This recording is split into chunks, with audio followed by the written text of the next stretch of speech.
あれは基本的には東京でやってるんですよ全部。で中洲へは実景ロケでこう言って別にそこで撮らなくてもいいんですけど明太子踏むカットとかですねそういうのとか、まあ、中洲のにぎわいとかっていう、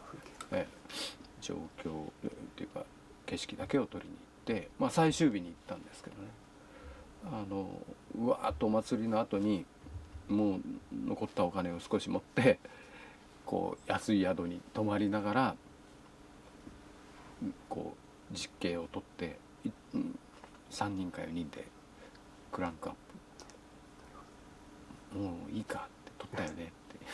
ってそうだから中洲へはお芝居のシーンは撮ってないですよね。全て東京で。そうですね新宿を中心に撮りましたよね。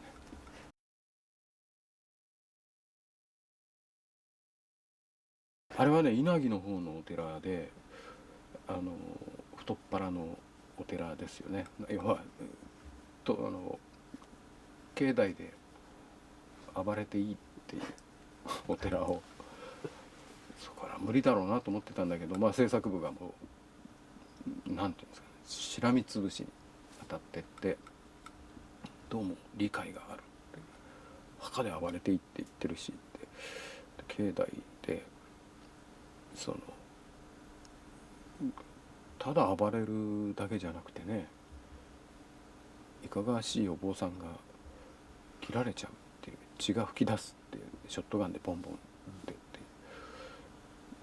どうもなんかやっていいらしいんですよね。ただまあ当然こう血のりとか壊すわけにいかないんで絵に写ってる以外は全部ビニールで囲うんですよね。で今度逆を向けると逆側を全部ビニールで囲ってってだから撮影のペースとしてはワンカットを撮るのですごい時間かかっちゃうんですよね。畳も汚しちゃいけないし、まあ、それでも内容的にそういうふうになんかこう開かれてるってやっぱり仏の教えってすごいもんだな優しいんですよ受け入れてくれるんですごいなっていうもうあれ以上やらせてくれるとこっていうのは今はもうないですね今はね多分。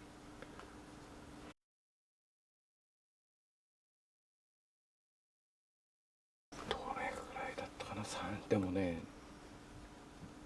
プロデューサーの希望的には2週間っていうところなんでしょうけど物理的に不可能だったように思いますね。3週間ぐらいかかったんじゃないですかね。美しい差し支えなければ予算みたいなものっていくらですか？いや当時のオリジナルビデオの標準的な予算ですから、おそらく4000万円とかそれぐらいじゃないですかね。要は金額で言うと土曜ワイドとか火曜サスペンスああいうものがいわゆる2時間ものっていうのが4000万から4200、300万とか最近少し下がってるのか分かんないですけど要は、家政婦は見たを作るのと同じ予算で不動もできるっていうなんかこっちからこっちまでっていう。ただまあ我々にとってはフリーの集団である我々にとっては4000万をっていうのは厳しい予算ですけどなんか何でもできる予算に感じてましたよね。計算していくとはみ出しちゃってるんだけどそこはなんとか工夫をして作れると。ただ予算が少ない分自由にやれたんでねその分取り返せばいいわけですからそういう意味ではノルマというかハードルは低いわけです。だからハードルギリギリ超えることもできるんですけどとりあえず予算的に作って出資した人たちが、後悔しないぐらいそれはまあトントンでいいわけです極端に言うと。それさえ満たせばあとはもう無限の自由があるんですよ。だから当然テレビドラマだといろいろ内容的にも局側に管理されてでお茶の間の幅の広い人たちが喜ぶものっていうのを求められるし、映画だと劇場公開するとできるだけたくさんのとなると、今だと若い女の子たちもしくは、仕事を終えた、暇な人たちとか、そのが喜ぶものを作らなきゃいけないっていうのと、一般的な行動っていうか普通のこう要はいい映画を作んなきゃいけないんですよね。それは例えば10億円でそういうのを作れっていうよりも4000万円で好きで作ってるっていうものの方が、自分にとっては心地いいですよね。だからどうしても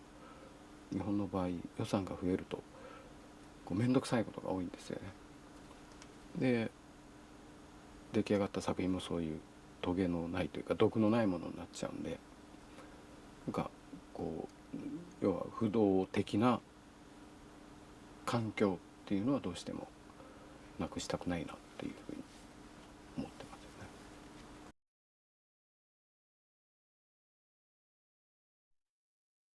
やっぱり一番の観客は身近にいるスタッフだし役者だし、自分自身なんですよね。一般に見てくださるお客さんは大切なものだけど、それはその時を楽しんで、思い出に何か残ったり実体験の中に何かあったりまた語り合ったりっていうことでその人の中で生きていくんでしょうけど、よりそれはスタッフとかキャストっていうのは大事なもので、自分にとっては一番の観客はそういう人たちだなと。でまたそういう人たちが喜んで楽しんでやるようなものがその商品になってってもらわないと自分困るんですよね。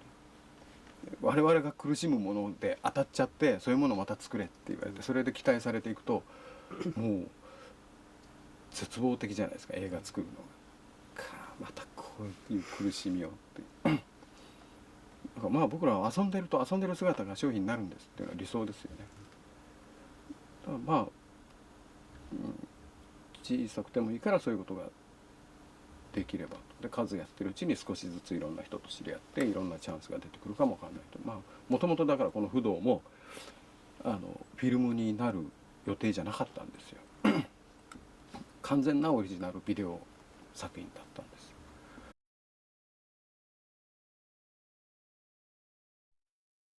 で最初の編集したやつを、当時ギャガーにいた千葉さんっていう人が担当のプロデューサーだったんですけど、見てその場ですぐ会社に電話してこれは映画プリントで仕上げようと。そうすると500〜600万はかかるわけですよね、それだけで。でもうその場で通しちゃうんですよ、強引に。でまたそれを受け入れる会社でもあったわけですよね。でこうたまたまプリントになってでこう字幕スーパー入れてたらそのファンタ系の映画祭で僕らの知らないところでも一人歩きしてるわけですよね。でいろんな映画祭で上映されたらしいと。で最後はどうもトロントの映画祭、大きな映画祭なんですけどそこにで上映されると。で招待されたわけですよ。自分はもともと映画の世界にいなかったんでオリジナルビデオを撮ってたので映画祭っていうのは全く無縁のものだと思ってたんですよね。そこから呼ばれていくと無理やり900人ぐらいの劇場で無理やりやってんですよ。ボリュームを上げて、これはモノの作品ですから、デジタル録音のものが出始めた頃にモノラルでスピーカー歪むぐらい出してものすごい盛り上がってこう観客の熱によってその自分たちが作った映画が全然パワフルになってるんですよね。アライブなんだって。要はこうどう見せるかじゃなくてどう見るかっていう問題なんだなっていうかね。だから結構映画祭それから映画祭にいろいろ呼ばれるようになってでそのオリジナルビデオで作ったその作品でもカンヌで呼んでくれたりねするようになって、そのもともとその海外の人たちが日本に変な映画を作るやつらがいるぜってなったのはもうまさにこの不動がきっかけで、そのきっかけを作ったのは最初にラッシュを見てどうしてもこれ映画でやろうっていうふうに思って本当にその場で電話したっていう直感と行動力なんですよね。だからその海外の映画祭呼ばれてその評価されて賞をもらったりするたんびに、いや分かんないもんだよなと、なんかね、こう自分が努力して掴み取ったもんだったら素直に喜べるんでしょうけど、なんか唖然とするしかないわけですよね。ああこういうもんなんだろうなという。だからこう今でも全国公開のものをやるとどうしてもまた違うものをやりたくなっちゃうんですよね。予算がなくても800万でもやれるんじゃないかとか、こうワイワイこうやるんですよね。だからまあでもそういう本当にきっかけというか、そういうふうにやれるようにな環境を作ってくれたのはこの「不動」っていう作品ですよね。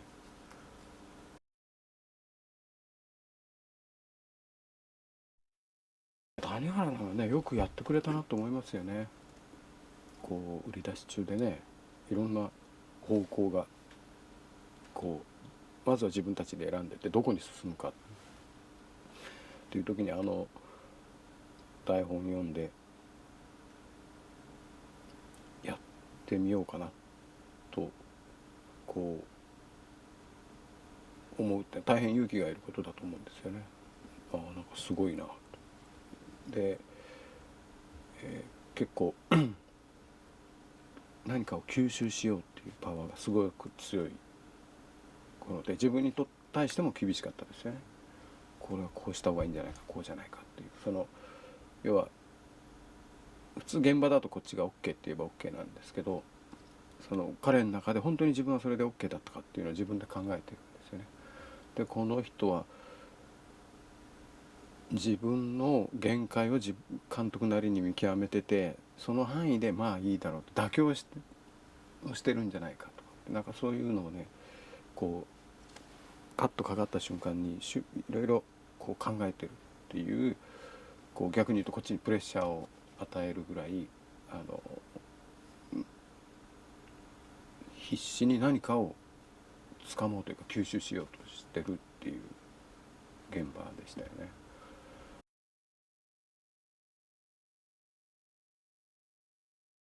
こうねやるからにはなんか変な方がいいんだけどなっていう。じゃあまあカツラでもかぶって、でも竹内さん変だっつってもどうやっても竹内さんは竹内さんですよねっていう何やっても竹内力なんで、やっぱそこがすごいところなんですけどね。で、それでも本人の中ではね微妙に役作りをしてるらしいという。でこういうパターンとこういうパターンどっちがいいですかねって聞かれるんだけど、俺にはどちらも同じに見えるんですよね。なんとかかんとかかんとかかんとかかんとかこうだこうっていうのと、なんとかかんとかかんとかかんとかかんとかってどっちがいいですかって、いや今のは一緒じゃないですかねってなんか言うのも悪いんで、前の方がいいですねとかってこう言いながら、すげえなって、それを今でも続けてるし、バトルロワイヤル出てもより濃くなってるんで、これはやっぱりすごいなと思いますよね。普通ああやって堂々と自分らしく貫いて生きていけないですよね。もっと器用に変わってっていろんなことに挑戦して今までと違う自分を見せて、俺はまだまだそうじゃなくて本当はもっと能力あるんだよっていうことを人に見せたくなるものじゃないですか。特に役者のように表現者にとっては絶対そうなると思うんですよね。それをねこう揺るぎなく竹内力のまんまでいる。まあもちろんこれからは変わっていくんでしょう。それはまあ年齢がねこう年を取っていくので、逆に今までのようなことが逆にできなくなってくるっていう、表現できなくなってくるっていう時に変わっていかざるを得ないでしょうけど、でもすごくなんていうんですかね、こうやっぱり継続して続けて長くそれを貫いてるうちに誰も文句言えない存在にやっぱもうなっちゃってますよね。だからそれの逆に言うと一番勢いのある頃だったんですよね。要は101回目のプロポーズでなんかバイオリン弾いてて、俺はもう絶対嫌だって、いやもう俺の美学、男はリーゼントなんだって言ったらもうでリーゼントなんですよね。だからテレビの仕事っていうのは当然もうないだろうと、そういう役はテレビにないからっていうことで、事務所を飛び出して自分でプロダクションやって、南の帝王とかいろいろそういうものをやっていきながら、で一つの区切りとしてはバトルロワイヤルっ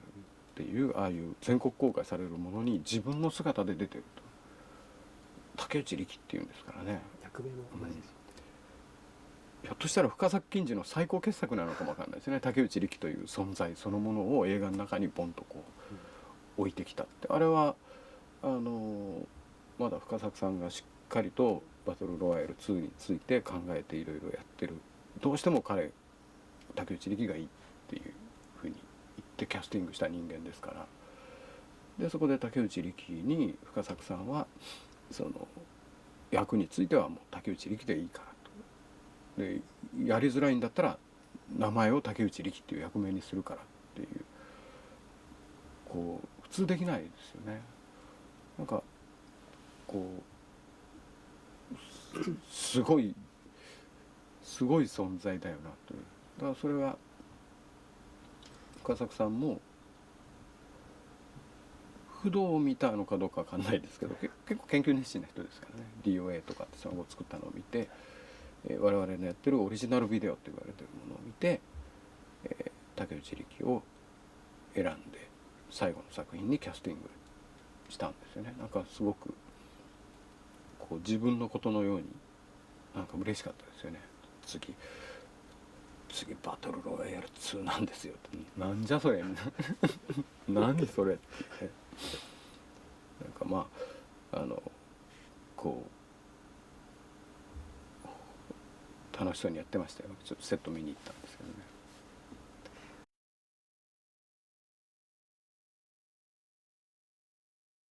やっぱり新妻さんって試合が好きでね、こうローキックを打たれながらもローキックで相手が立てなくなるか自分が倒されるかっていう、すごいリングに登場する時からものすごい形相でこうやってて、器用な方じゃないんですけど、ただ強さはあるんですよね。で日本チャンピオンにもなった人なんですけど、ヘクター・ペーナっていう外国のそのチャンピオンを倒してるので、一時、ある団体での世界チャンピオンでもあったんですけど、その戦いぶりが好きで、キャラクターですからね。その後「殺し屋市」っていう作品にも参加してもらったんですけど、今でも連絡は時たまお互いにこう取り合って、ついね1週間ほど前に引退試合やりましたよ。もう市外からは2年ぐらい離れてたんですけど、引退興行で、トレーナーで若手を育ててるんですけど、ああいう本物がこう混ざることによって役者が自分が偽物だっていうことを現場の中で残酷なまでに再確認するわけですよね。要はヤクザというか不良の世界を扱ってるわけじゃないですか。片や芝居は下手だけど本物に強いやつなんですよね。リングで戦えるやつなんですよ。焼肉屋で峯岸徹さんと2人で話すシーンがあるんですけど、テストをやり終えた時に峯岸さんが「やっぱり本物には勝てないよ」って、役者何年やってもこういうもうこの顔にならないもんって、だってこの顔じゃ役者できないしねっていう、なんか本当にね一回テストやってこうもうお互いの顔を見てセリフを喋ってぶつかり合ってこう素直に認めざるを得ないっていうそういう力を持ってるんで、現場にはだからなんていうの刺激になりますよね。すごく面白いですよ。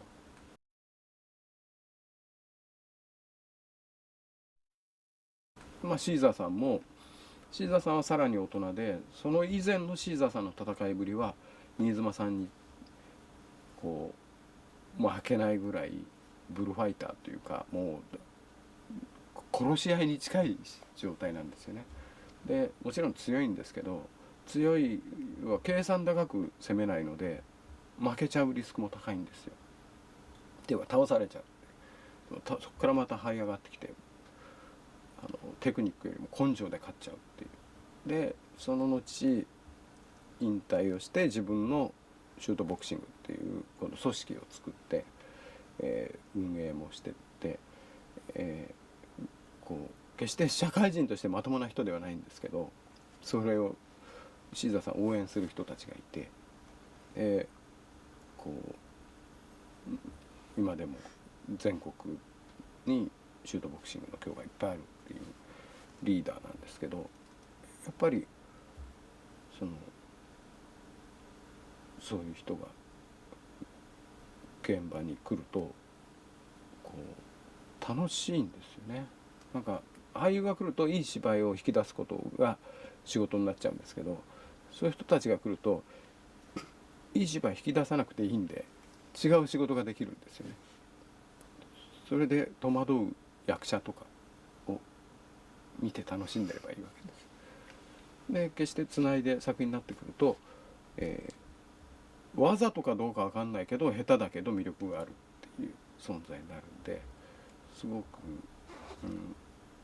要は自分の作品の中にああいう存在がいないとなんか自分自身が多分不安なんだと思いますよ。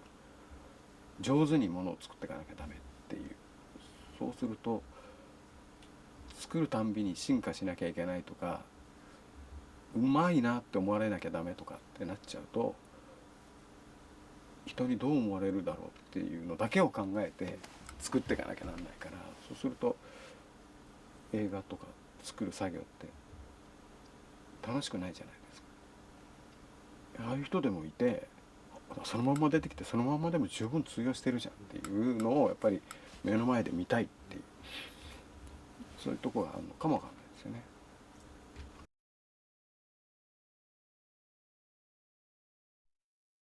それは漫画によって違うでしょうね。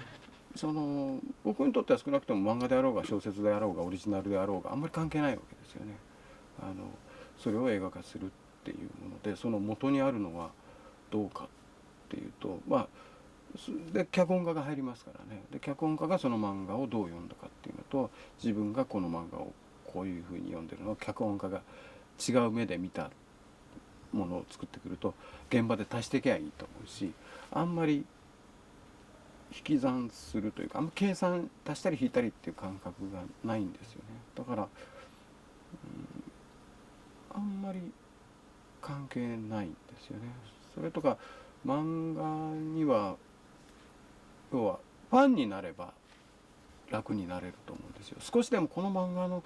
俺は面白いと思わないんだよなって思ってるともうアウトでしょうね。一番多分ね漫画が原作で難しいのはその漫画が大ヒット作であるという環境で作る実写のものっていうのは大変だと思いますよ。元の漫画の審判が多くの客なわけですからこれは違うと要は自分たちの仲間かどうかという試験みたいなことで映画を見に来るわけですからその結果これは違うとかあそこのシーンは違うんだよねとかってなるんでしょうけどそれは僕らは恐れる必要ないわけですよ。皆さんと同じように結構この漫画好きなんだっていうなんかやるとなったら結構好きになれるんですよ。だから誰よりもファンになっちゃえば文句のつけようがないですよね。で多分ファンであるかどうかっていうのはお互いのに好きなもの同士は分かり合うんだと思うんですよ、直感で。だからあんまり漫画だからとかっていうのはあんまり意識はしないですけど、まあ楽といえば楽ですよね。困ってよく分かんなくなったら、とりあえず漫画みたいに撮っちゃおうとかその一回絵になってるマニュアルがあるんで。ただ実写はそうはいかないっていう、そうはいかないんだけど、まあ最悪コマみたいにして止めてセリフだけあれでっていうのちょっとあってもわざとやったとしか思わないんじゃないかなとかっていう、なんかマイナスになる要素はそんなないですよね。そのファンにさえなれば。だからそういうふうになんか要は肯定すればいいわけです。認めればその存在をやっぱすごいと。俺は面白くないと思うけどこれすごいよねっていう、これで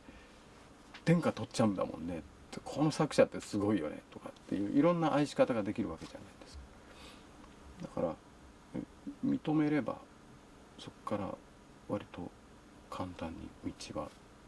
広がって、それは役者もそうですよね。スタッフでもそうですよ。サード助監督で役に立たないやつだなと、全然成長しねえなと思ってもそれでもここにいるんだもんなっていう、いいよねこいつってと、そいつの起こすドジとか失敗もなんか愛おしくなるじゃないですか。またやったよなんかそうなったもの勝ちですよね。非難してどうこうしても何らプラスになることはないですよね。だからこうまあその後殺し合い地とかね、コアなファンがいるものとかですけど、それもそのコアなファン以上にこっちがファンなわけですから、しかも書いている作者と直接会って話をするわけですから、こっちはなんか一ファンとしてこうキラキラした目で見てればいいだけなんですよねなんかこの解釈はとかって必要ないわけですよ。特にこの不動の場合、どういう事情か詳しく知りませんが途中で終わっちゃってるんですよね。多分記憶に間違いなければ連載してた本が打ち切りになった、発売が途中で終わっちゃったので連載続けようがなかったっていうすごい運命にあって、それってなんかかっこいいじゃないですかあったものがなくなってるって。要は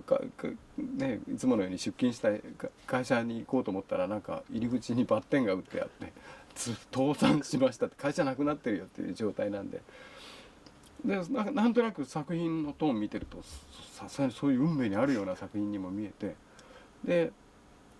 これは完結させるわけじゃないですけど、まあその後ねシリーズっていうか作られてますけど、こう参加しやすかったですよね。そういう意味ではかなり楽しめたというか楽で、そういうストレスがすごく少ない、業界でいろいろ言われてるややこしい面倒くさいところっていうか、多くの人間がほとんどのエネルギーを使い果たしちゃうところがどのパートにとっても楽な状態でしたよね。ポンとだからなんか異様な熱がというかパワーが発揮できて、それが作品に残ってるっていう、そういうものだと思います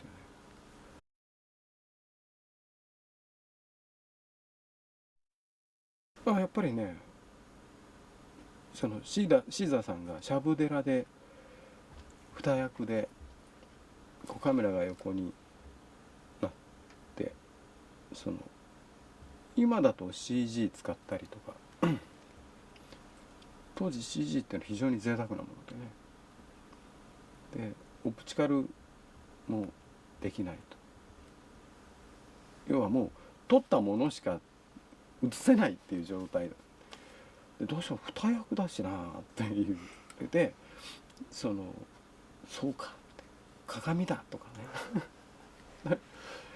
銀色と金色のやつなんですけど、カメラこっちで、こっち側のシーザーさんの顔半分を銀色に塗って、こっち側を金色に塗って、鏡こう置いて、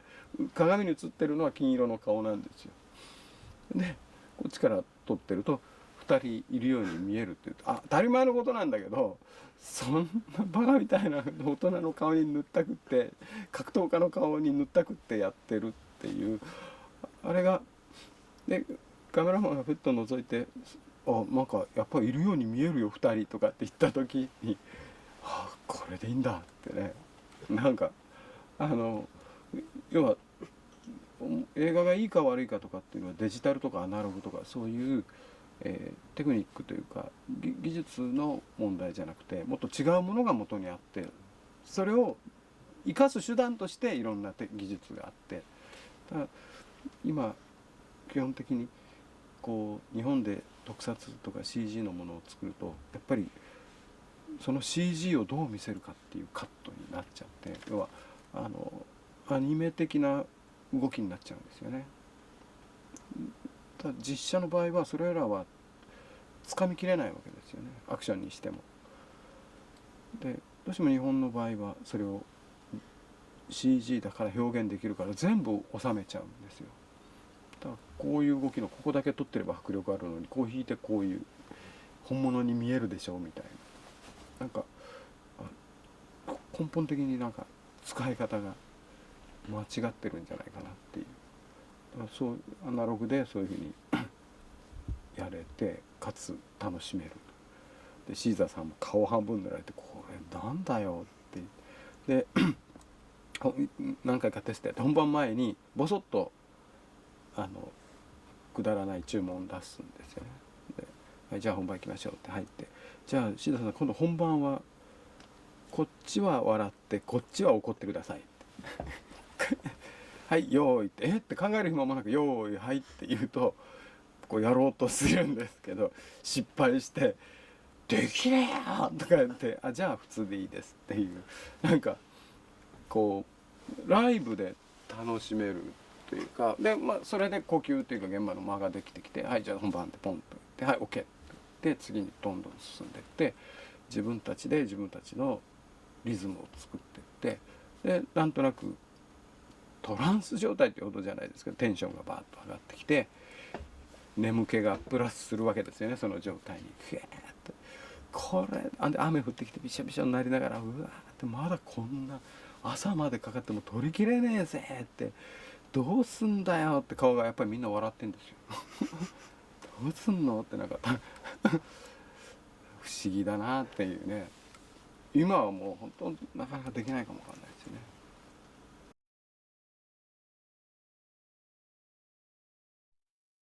変則的なベスト3でいくと、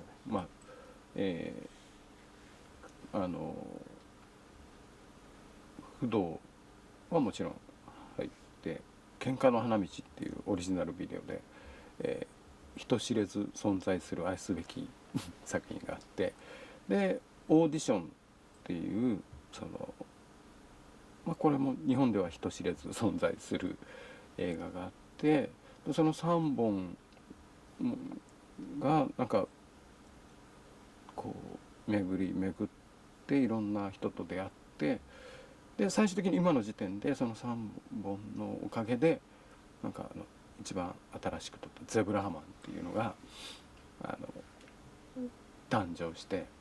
なんかどれも切り離しては考えられないんですけど、今までの作品とするとやっぱり「喧嘩の花道」と「不動」と「オーディション」っていうのは自分にとって事件をこう起こすことができた愛すべき作品ですよ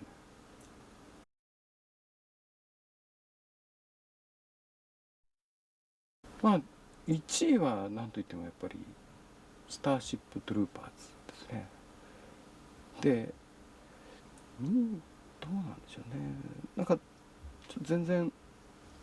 あれかもわかんないですけど、あとキューブと燃えよドラゴンは入れておきたいっていう感じはしますよね。なんかこの3本だけあれば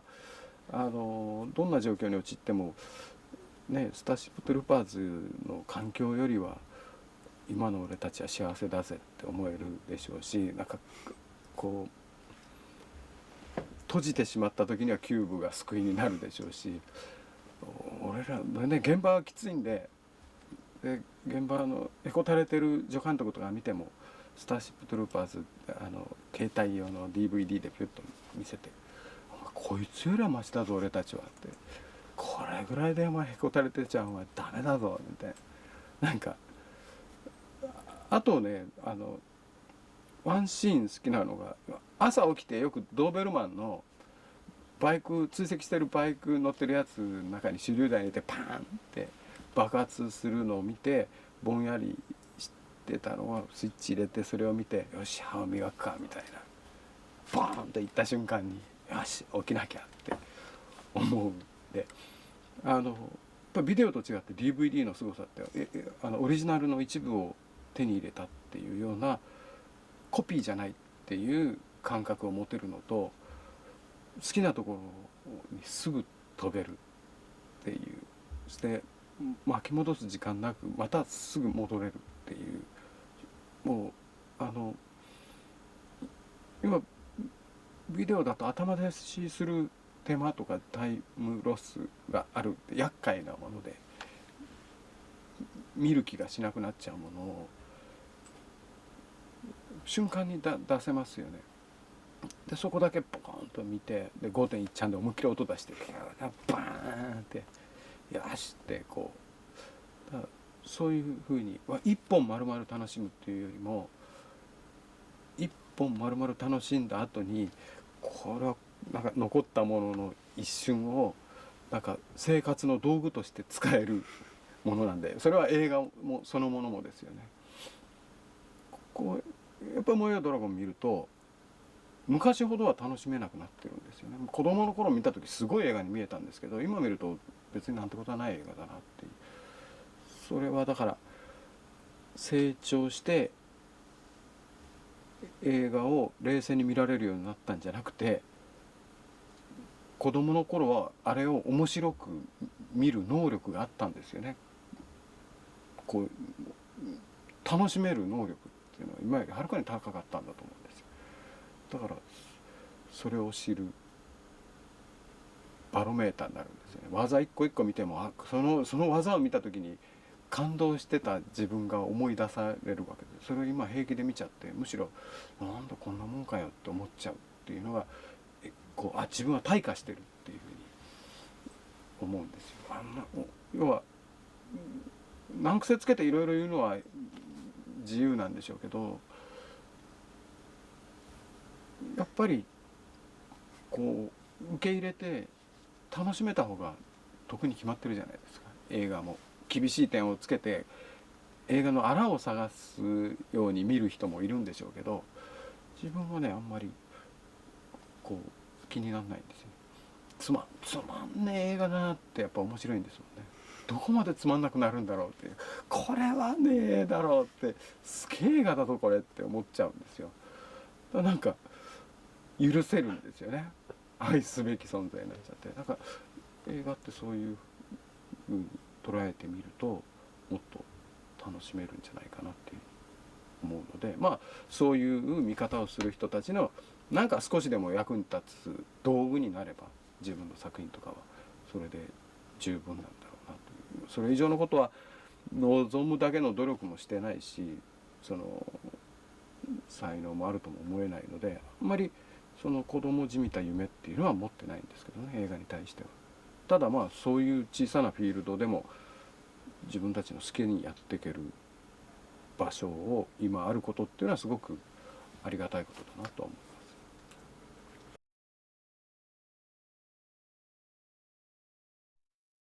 まあ自分らしさが全部こう詰まっている作品で、本当に撮っていることが楽しかった作品なんで、海外の人たちも今でも海外の映画祭行くと必ずこの不動の DVD はまあヨーロッパとアメリカでは発売されてるんですけど、必ず持ってきてくれる人たちがもう何人もいて、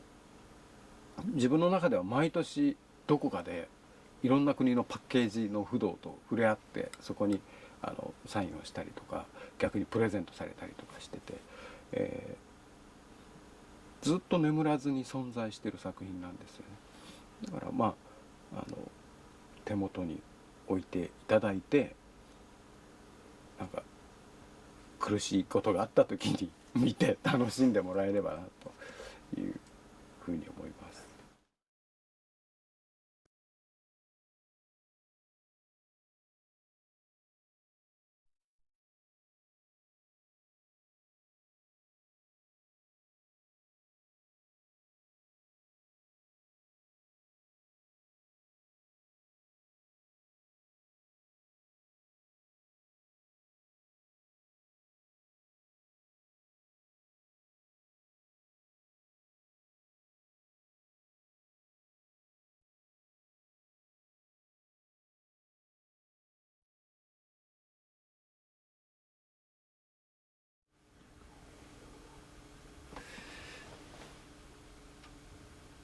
うん、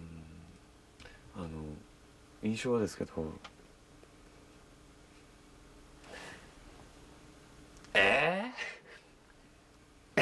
て感じでしたね。もちろんその台本からさらにその映像になるとパワーアップしてるんですけれども、設定自体がすごいじゃないですか。実の親父がヤクザで、その裏でシャブ打ったりとかして金を稼いで、なおかつ子供を使ってヒットマンを養成し、実の親父を殺しに行くという奇想天外なストーリーっていうんですか、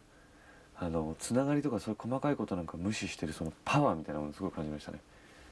こんなのがやりたいんだっていうパワーを、そこに引きつけられて必要を決める。それもあります。あとでもやっぱりあれですね、正直三池さんの力というかオーラというか、その三池さんの新宿黒社会の映像、演出、世界観、そこに惚れて僕はもう絶対この人とやりたいと思いました。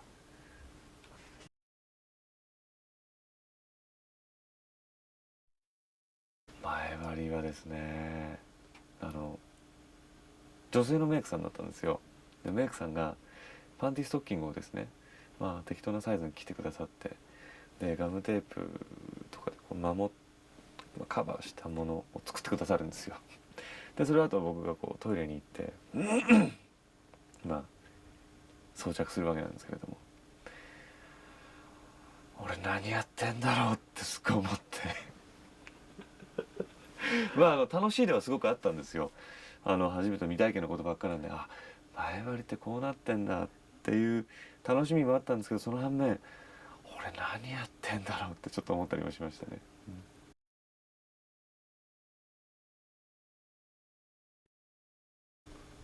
僕が一番好きなシーンですか。どこでしょうね。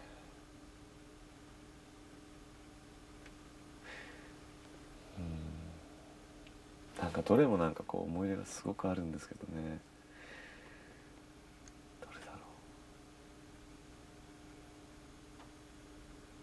う。さっきも監督とちょっと話してたんですけど、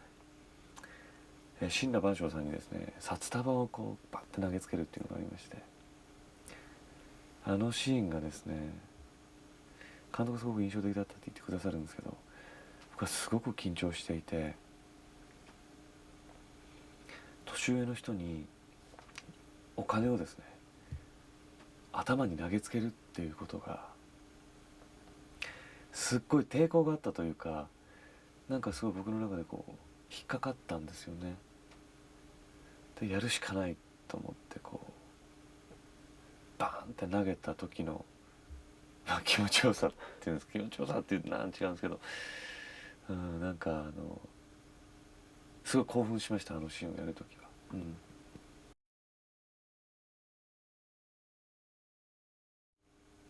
野本さんの両性具有の役とかやってみたいですね。女装をして女装して、いや男装なんだけど逆におっぱいがついているとかっていうのはどうですかね。なるほど。男なんだけども女性でもある。女性でもある。逆だ。ちょっとあの役面白いですよね。すごくなんていうんですか、まあミュータントではないですけれどもちょっと異形なものじゃないですか。で不動力と唯一そういう絡みがあるということと、そこに愛はあるんですけれども、なんかどこかで満たされないその寂しさみたいな、あの役はすごく魅力的です。はい。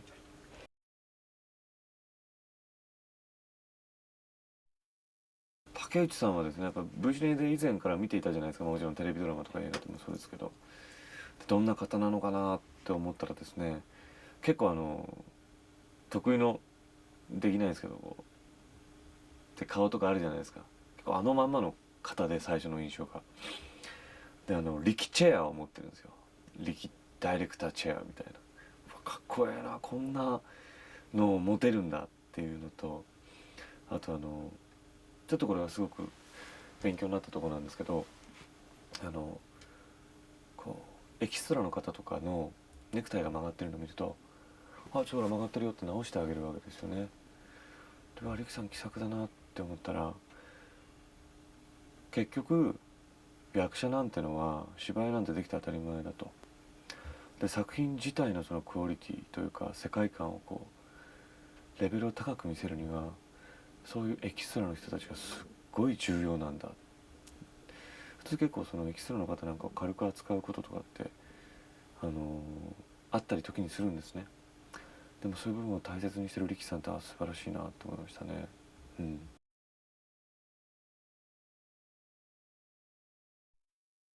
ミーさんはうまい。もうそのなんか芝居ということをするということにおいての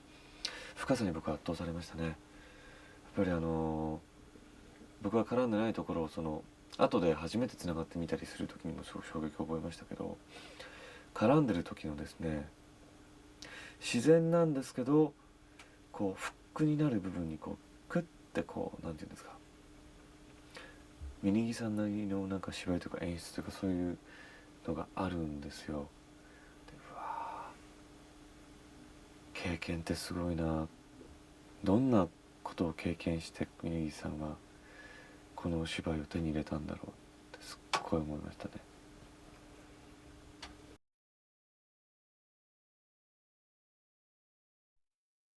ケンさんはですね、すっごい可愛がってくれました。で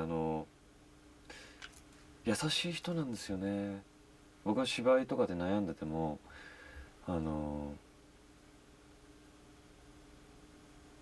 嫌な雰囲気一つ作らずですね、5回6回って失敗して結構どうしようもなくなった時にちょこっとだけアドバイスをくれるんですよ、優しく。で、あ、僕この人にいつも後ろから見てもらってんだっていう安心感をすごくくれた人です。盾の時とかなんか刀がピシッて決まるとかっていうのが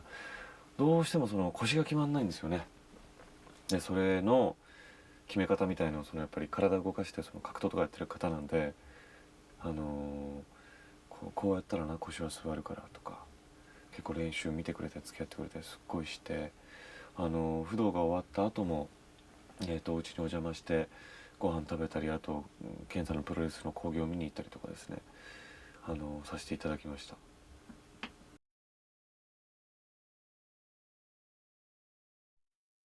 新妻さんはですね、すっごいまっすぐな方なんですよ、あのまんまの。でまあもちろんその時僕芝居できないんですけど、芝居という以前にですね、人としてのなんかオーラというかパワーみたいなのをすっごく感じて、かなわねえなって思っちゃいましたね。天然の持ってるその力強さみたいなものに。で、格闘をやってる高野さんと同じようにやってらっしゃったわけなんですけど、どっちかというと、コンタクト系じゃないですか。シュートなんで、キックボクシングで当たるんですよね。ケンさんなんか上手いんでかっこよくバーンと当ててるように見せる、ショーの側面あるじゃないですか、プロレスとかって。むちゃくちゃ強くバーンと当たってるけど、当たってる見えるけど当たってないっていうのもうまいんですよ。でも新妻さんの場合はやっぱり当たっちゃうというか、手加減もちろんしてくださってるんですよ。それでもトンと当たるじゃないですか。その当たるのがむちゃくちゃ痛くてですね、あれはもう、まだ僕も若かったので耐えられましたけれども、すごいこの人とは喧嘩したくないなと思いました。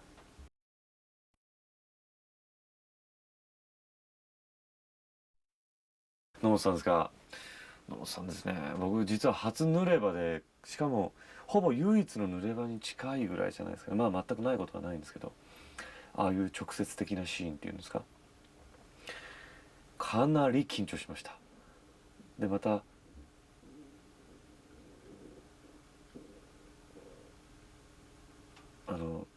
すごくスタイルがいいんですよね。で目のやり場にむちゃくちゃ困るんですけど、彼女自身がチャキチャキとした性格で、まあよく言えばこうさっぱりしてる、まあ男らしいと言いますか、男っぽいっていうんですかね。なのでこっちが逆にその野本さんをおっぱい出してるのを恥ずかしがってることが恥ずかしくなるぐらい、そのまんまこうおっぱい出したままこういるんですよ。太い人だなと思いましたね。はい。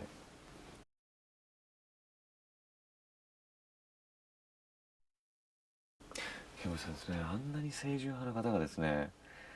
こうずんだらとか言ってこうなんかもうガンガン機関銃撃ったりとか、あと毘沙門組に殴り込みをかけてこうハッピー一枚で晒し巻いてねじり鉢巻きで行くじゃないですか。めちゃくちゃかっこいいなと思って、セーラー服と機関銃へのオマージュではないかなと思うぐらい、撃ち終わった後のこう息遣いっていうんですか、素晴らしいなって思いましたね。で彼女自体がそういうこう結構お嬢さんなこう可憐な感じなんですけど、すごい根性があって体当たりで演技するんですよ。で僕も油断しちゃいけないなと思いましたね。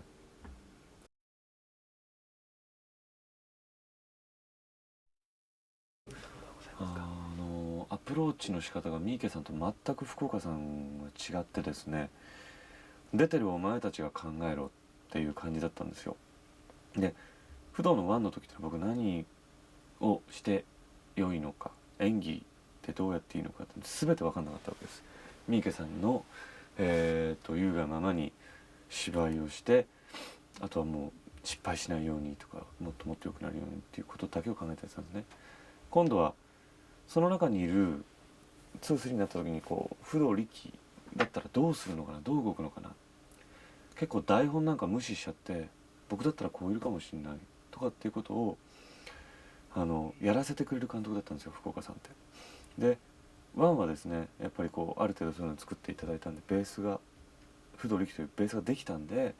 2、3でそうやって応用することができたっていう意味では、同じそのシリーズなんですけれども、すごく対照的でなおかつ面白かったですね。ですから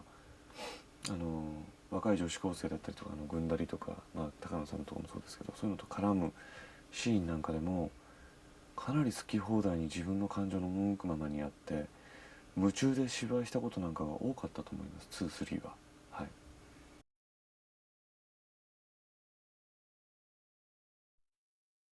印象に残ってるシーンは、最初の僕が冒頭新宿でゲリラ撮影で撮ったやつがあるんですけど、ある女子高生の女の子がいると、そこに僕がこうスッと現れて何かを語りかけて、声は出さないんですけど、でまたいなくなるっていうのがあって、ゲリラ撮影ってなんかワクワクするんですよ。新宿でのシーンはすごくなんかやっててすっごい気持ちよかったですね。うん。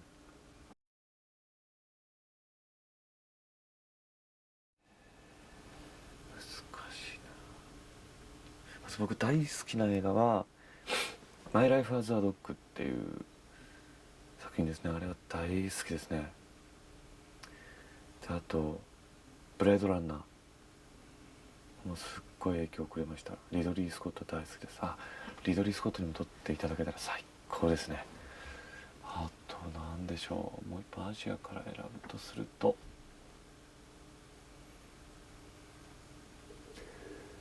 ハオベッキ、さらば我がいいですかね。うん。チェンカイコン大好きです。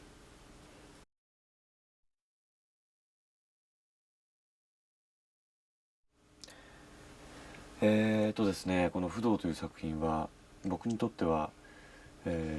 すごく重要な作品で、こんなに長いこと支持をされてきた作品というのも他にないと思います。で、常に未だにそうなんですけど、映画だったり舞台だったりドラマだったりをしていて、僕はあの時の不動の時よりも進歩できているのか、もっと熱い熱を持っているのか、そういったことを常に自分に問いかけるような存在なんです、この作品は僕にとって。本当こう生まれたてのヒナはですね、よちよちとこうやっと一歩目の足を踏み出したというような状態の僕が撮った作品なので、すごく思い入れがあります。ですから正直全体を通して見ると、芝居がすっごい下手くそだったりちょっとマシになってたりっていうムラはむちゃくちゃあるんですけれども、それ自体が僕の成長の足跡だと言っても過言ではないと思います。こんなに奇想天外な作品で、僕成長できたこと、経験できたこと、映画10本分で経験するぐらいのいろんな初めての体験をさせてもらいました。ぜひ見てください。